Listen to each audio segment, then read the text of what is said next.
Hi అండి. ఇవాళ నేను మీకు నా నెక్స్ట్ వీడియో జోగులాంబ అమ్మవారి గురించి మేము మొన్న అనుకోకుండా వెళ్ళాము. దాని గురించి చెప్పాలనుకుంటున్నాను. మేము ఒక 12 మంది డాక్టర్స్ కలిసి బసవసాని హాస్పిటల్ నుంచి ఒకరోజు డే ట్రిప్ జోగులాంబ అమ్మవారి దగ్గరికి, అలానే part of it Gadwal shopping చేద్దామని బయలుదేరాము. మేము ఈ అర్బానా వ్యాన్ ద్వారా ఒక 16 సీటర్ చాలా బాగుంది. ఈ వ్యాను స్పేషియస్గా ఉంటుంది. ఈ వ్యాన్లో మేమందరం కలిసి ముందు జోగులాంబ అమ్మవారు, తర్వాత గద్వాలు, కొత్తపేటకి వెళ్దామని అనుకున్నాం అన్నమాట. అయితే ఇది తెల్లవారుజామున 5:30కి అందరం రెడీ అయ్యి షార్ప్ 5:45కి ఈ బస్సులో మేము బయలుదేరి జోగులాంబ అమ్మవారిని చూడటానికి ప్రయాణం అయినాము. సో అందరం డాక్టర్స్ బసవసానిలో హాస్పిటల్లో అసెంబ్లీ అయిపోయి ఈ బస్సులో మేము బయలుదేరాము. సరదాగా అందరం నవ్వుకుంటూ సంతోషంగా ఫ్రెష్గా అమ్మవారిని చూడటానికి బయలుదేరాము. సో దారిలో మాకు ఫస్ట్ స్టాప్ షాద్నగర్ దాటినాక సందర్శని ఉడిపి హోటల్లో మేము బ్రేక్ఫాస్ట్ చేయాలని అనుకున్నాం అన్నమాట. సో అక్కడ ముందు మాకు తెలిసిన వాళ్ళంటే ఫోన్ చేసి ఇట్లా మేము 7:30 కల్లా వస్తాము, బ్రేక్ఫాస్ట్ రెడీ చేయమని చెప్పాము. సో అక్కడ ఫస్ట్ ఉడిపి హోటల్, సందర్శని హోటల్ దగ్గర మాకు బ్రేక్ఫాస్ట్ అరేంజ్ అయ్యింది. సో అక్కడ వేడివేడిగా ఇడ్లీ, వడ, తర్వాత పొంగలు అలా ఆర్డర్ ఇచ్చి చెప్పి పెట్టాము. సో దట్ టైం వేస్ట్ కాకుండా. సో ఇలా మేము బస్సులో ప్రయాణం చేస్తూ జోగులాంబ అమ్మవారి ప్రయాణం మొదలుపెట్టామన్నమాట. ఎలా అయినా అందరం కలిసి వెళ్తే చాలా సరదాగా ఉంటుంది యాత్ర. కానీ ఇలా అనుకోకుండా తెల్లవారుజామున 5:30కి మేము బయలుదేరి జోగులాంబ అమ్మవారికి హైవే మీద బయలుదేరాము.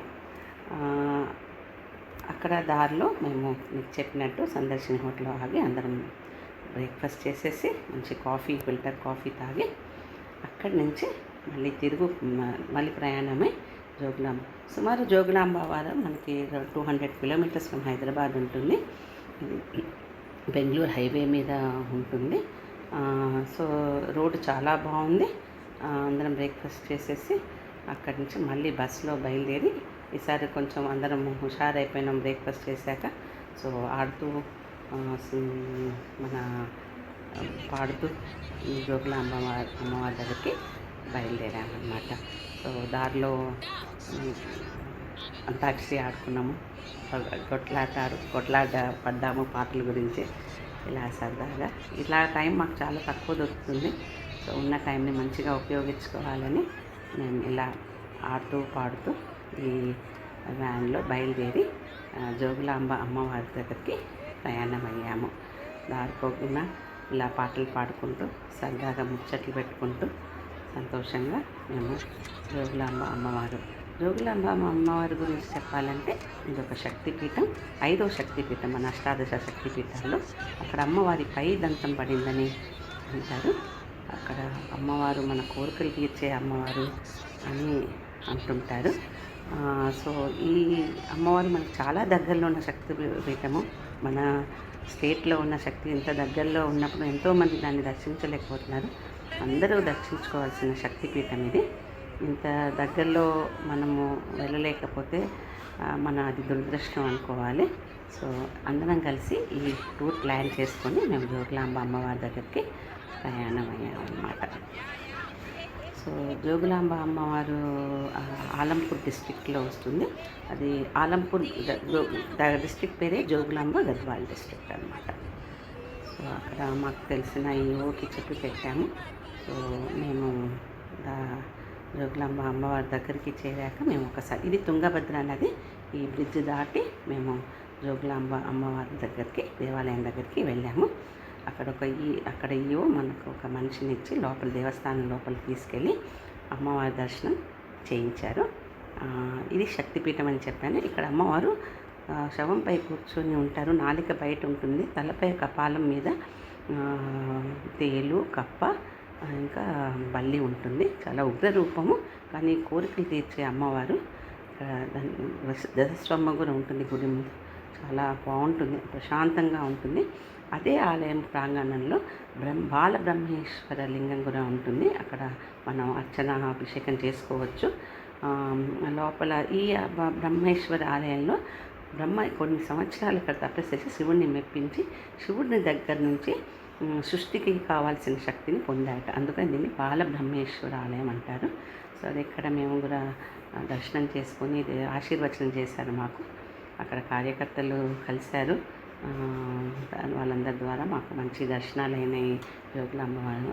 అక్కడి నుంచి మేము సంగమేశ్వరం ఆలయం అని ఒక 2 కిలోమీటర్ల ఆలంపూర్ దగ్గర వెళ్ళాము. ఇది బాదామి చాళుక్యాలు కట్టించిన గుళ్ళు. ఇవి యాక్చువల్లీ ఏంటంటే ఈ గుడి 6 నదులు కలిసిన శ్రీశైలం ప్రాజెక్ట్ దగ్గర తుంగభద్ర, భద్ర నది, తర్వాత వేణి, బ్రహ్మాసిని, ఇవన్నీ పాపనాశిని అనే నదులు కలిసిన సంగమం దగ్గర ఉన్నప్పుడు ఎప్పుడైతే శ్రీశైలం ప్రాజెక్టులో ఇది మునిగిపోతుందో తెలిస్తే ఆర్కియాలజీ వాళ్ళు ప్రతి స్టోన్ని నంబర్స్ వేసి షిఫ్ట్ చేసి ఒక 20 కిలోమీటర్ల దూరం ఉన్న ఈ సంగమేశ్వరం ఆలయం కట్టారనమాట. ఇక్కడ శివలింగము ఉంటుంది. సో అక్కడ కూడా దర్శనం చేసేసుకొని మేము తర్వాత ఇక్కడ ఈ ఆలయానికి వచ్చాము. ఇది పాపనాశి ఆలయం, నాశిని ఆలయం అనమాట. ఇక్కడ 23 సమూహం దేవాలయాలు ఉంటాయి. ఇక్కడ ఈ టెంపుల్లో మనకి సప్తమాతృకలు, వినాయకుడు, బ్రహ్మ అండ్ ఇక్కడ లింగం మరకతంతో చేసిన లింగం అనమాట. సో దీని మీద బ్రహ్మసూత్రం కూడా ఉంటుంది. సో ఈ లింగాన్ని చేస్తే 1000 లింగాల్ని దర్శించినట్టు లెక్క. ఇక్కడ నారాయణ కూడా ఉంటారు. ఎంట్రన్స్లో మనకి హనుమంతుడి దగ్గర బ్రహ్మ కూడా ఉంటాడు. సో బ్రహ్మ, విష్ణు, శివ 3 కలిసి ఉన్న ఆలయం ఇది. ఇది పితృదోషాలు ఉన్నప్పుడు మనం ఈ ఆలయం దర్శనం చేసుకుంటే మన పితృదోషాలు నివారణ అవుతుందని అంటారు. ఇక్కడ అమ్మవారిని మహిషాసురమర్దిని అంటారు. చాలా విశేషంగా అలంకారం చేస్తారు. దీన్ని భద్రకాళి అమ్మవారు కూడా అంటారు. ఉత్సవాలప్పుడు చాలా మంచిగా అలంకారం చేసి అమ్మవారు దర్శనం ఇస్తారు అందరికీ. సో ఇక్కడ గణపతి, సప్తమాతృకలు, అమ్మవారు, శివలింగము, ఇంకా ఇక్కడ నారాయణ శ్మశాన నారాయణ అంటారు. ఇక్కడ పితృపక్షాల్లో ఇక్కడ పిండాలు చేసేసి ఇక్కడ తుంగభద్ర నదిలో కూడా కలుపుతూ ఉంటారు. సో దీన్ని శ్మశాన నారాయణ అంటారు. సో ఇది చాలా విశేషమైనది. ఇక్కడికి వస్తే మన పాపాలన్నీ ఏదైతే చేసామని నాశనం అయిపోతాయని. ఇది దక్షిణ కాశీ కూడా అంటారు. కాశీతో సమానమైన నది ఆలయం అని అంటారు.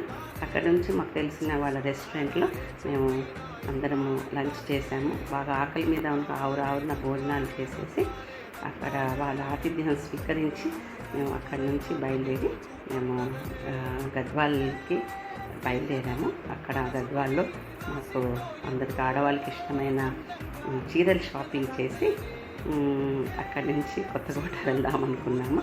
సో సరదాగా ఇక్కడ భోజనం చేసి వాళ్ళు చాలా మంచి భోజనం పెట్టారు మాకు రెస్టారెంట్లో. అక్కడ అందరం భోజనం చేసేసి కొంచెం ఫ్రెష్ అప్ అయిపోయి అక్కడి నుంచి మేము ఇష్టమైన గద్వాల్ చీరల షాపింగ్కి గద్వాల్ వెళ్ళాము. అక్కడ కూడా మనకు తెలిసిన వాళ్ళ షాపుల ద్వారా మనము షాపింగ్ చేసి కావాల్సిన చీరలు కొనుక్కొని తిరుగు ప్రయాణంలో కొత్తకోట కూడా వెళ్ళి అక్కడ కూడా కావాల్సిన చీరలు కొనుక్కొని తిరిగి మేము హైదరాబాద్